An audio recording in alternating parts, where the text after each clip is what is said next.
All right, good morning, guys. Today we are going to start our next unit, which is rational expressions. We're going to start off by simplifying first, and then I'm going to teach you how to multiply and divide rational expressions. So we're going to start off, what is a rational expression? Well, rational expression, this is an example of it. It basically is just a ratio, which remember, ratio just means division, okay, dividing. So a ratio of two polynomials. And remember, polynomials, okay, are just expressions made up of variables and numbers, okay? The steps here, you're first going to factor, then you're going to state excluded values, which I'm going to go over what that means in a second, and then you're going to simplify and cancel, all right? So it's very important that you know you're factoring, okay? Because we're going to do a lot of that today. So first thing I'm going to go over is excluded values, okay? Excluded values, we have to state these because we know that if we have a number over 0, okay, we know that that means undefined, okay? We can't have that, all right? We can't take a number and try and divide it by 0. So when we're dealing with rational expressions, we need to state when, okay, our denominator is equal to 0. So which numbers would make our denominator equal to 0? And the reason we have to do that is in the future, when you get to Algebra 2, you're going to be graphing these rational expressions.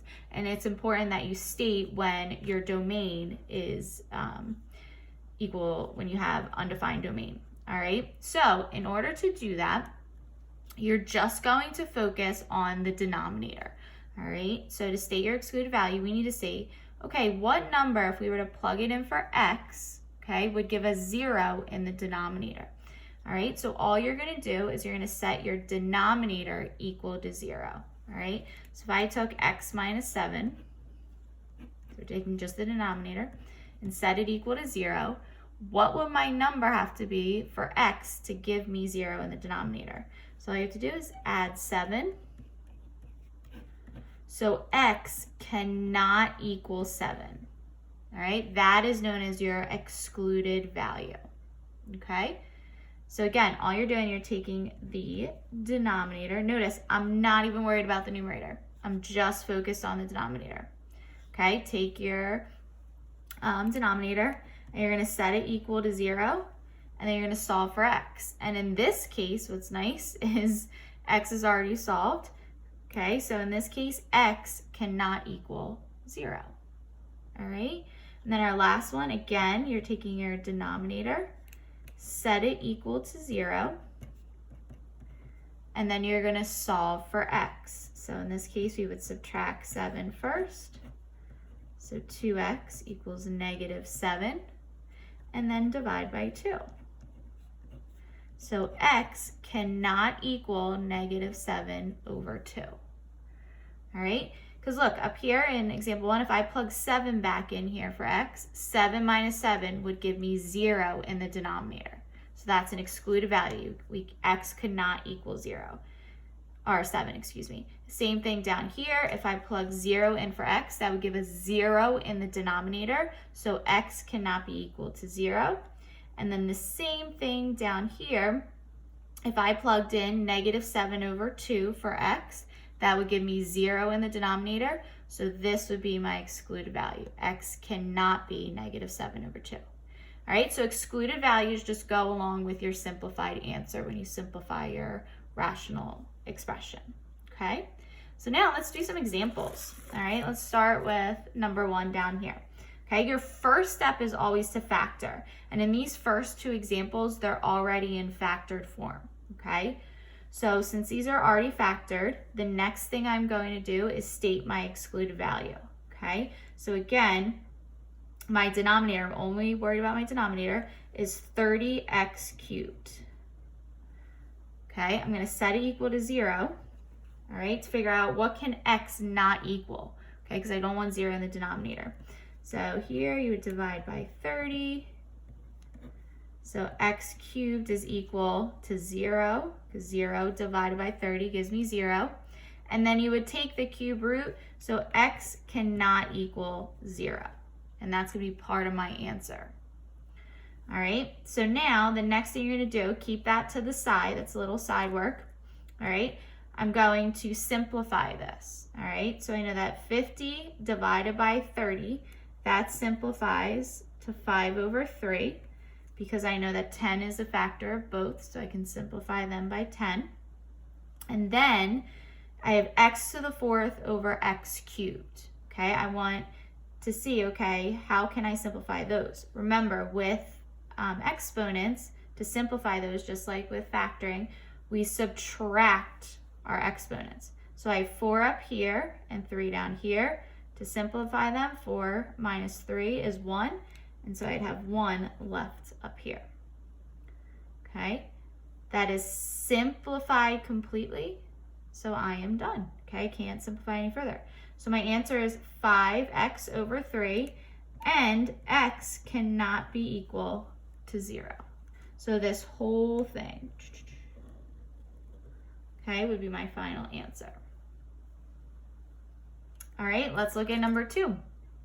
Okay, first thing is it's already factored. Then we're going to state our excluded values. Notice I have 2 terms in the denominator, so I'm going to have 2 excluded values. Okay, so my first term, your terms are always separated by parentheses. So your first term is x, so I'm going to set that equal to 0. Okay, and what's nice is you don't even have to solve for x because it's already set. Okay, so x cannot equal 0, and I have to do x plus 1 and set that equal to 0. So x cannot be equal to -1 as well. Okay, so notice 2 excluded values in this example. All right, now my favorite part about simplifying rational expressions is the canceling. Okay, so the first thing you're going to do is we're first going to look at x squared over x. To simplify, okay, monomial terms like this, you're just going to subtract your exponents. So this really says x to the first. Okay, so x squared, okay, divided by x to the first, subtract 2 minus 1 is 1. So I'm going to be left with x in the numerator. Okay, because that's where the bigger amount of, or the bigger exponent was.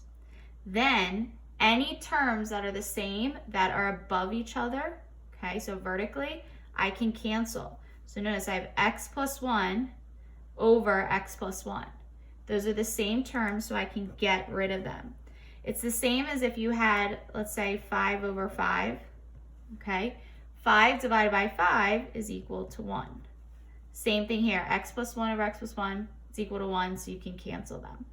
All right, then nothing is left in the denominator, so you're just left with 1 in the denominator. Okay, so my final answer would be x, and then x cannot equal 0 or -1. So that would be my final answer. Okay, now let's look at ones where we're actually factoring, okay, first.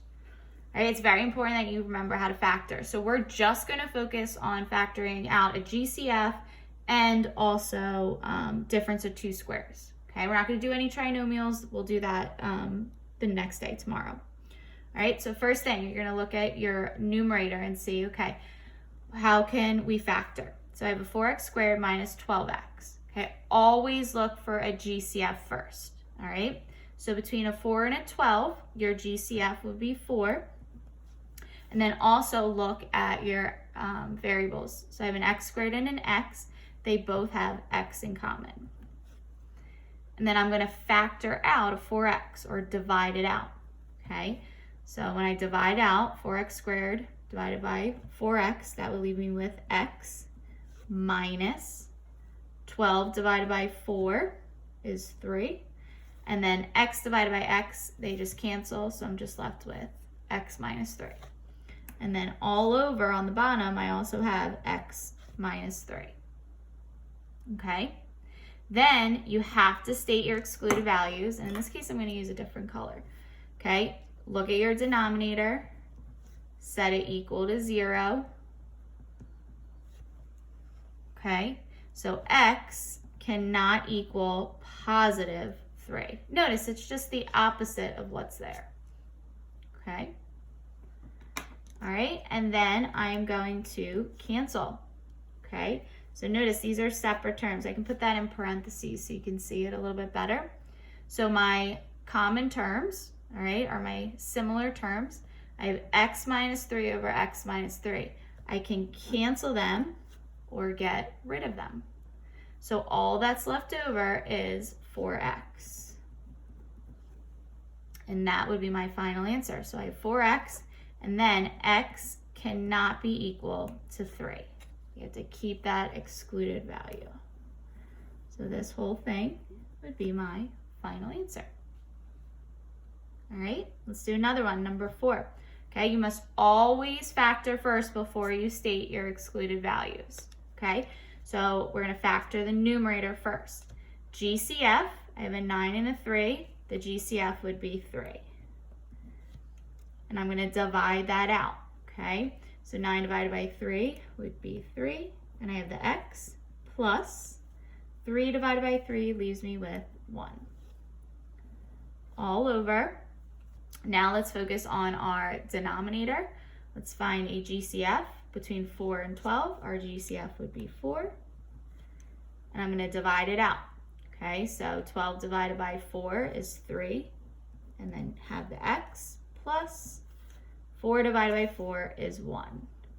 Okay, you know you did something right if you have matching terms like this that we're going to end up canceling. Okay, so that's always a good thing. Look for that. If you end up factoring and you don't have anything in common between your numerator and denominator, then you might want to go back and check your work. All right, so now that we've factored excluded values, sorry about that. Okay, now this doesn't have an x term attached to it, so I don't have to worry about that. All I have to do is look at this right here, this 3x plus 1. So we're going to set it equal to 0. And then solve for x. Okay, so subtract 1. So we get 3x is equal to -1. Divide by 3. So x cannot be -1/3. Okay, so it's going to be my excluded value. Last step, okay, my favorite part, let's cancel and simplify. Okay, these 3x plus 1s, I can get rid of those. Cross them out. So all that you have left is 3 over 4. And always make sure, can I simplify 3/4 any further? In this case, you can't, so you're done. So your answer would be 3/4, and x cannot be